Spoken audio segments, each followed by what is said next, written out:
પાટણના ગણપતિની પોળમાં આવેલા રામજી મંદિરમાં દર વર્ષની પરંપરા મુજબ આજે રામજી ભગવાનનો જન્મોત્સવ ઉજવવામાં આવ્યો હતો.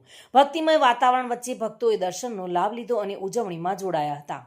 પાટણમાં રામજી મંદિર રામ જન્મોત્સવના આ પ્રસંગે ભગવાનને સુંદર ફૂલોની આંગી કરવામાં આવી હતી. તેમજ દરેક ભક્તો દ્વારા પ્રસાદ અર્પણ કરવામાં આવ્યો. ફૂલો ચઢાવી આરતી ઉતારી અને રામ જન્મોત્સવની ભવ્ય ઉજવણી કરવામાં આવી હતી.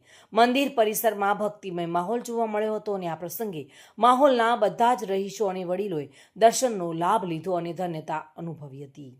મંદિરના પૂજારી કમલેશભાઈએ જણાવ્યું હતું કે દર વર્ષે આ પરંપરા ભક્તિભાવથી ઉજવવામાં આવે છે અને ભક્તોમાં ભારે ઉત્સાહ જોવા મળે છે.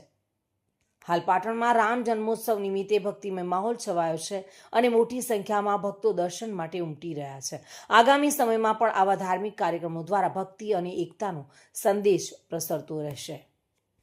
દિગ્નેશ સુથાર સાથે bureau report, today Gujarati news.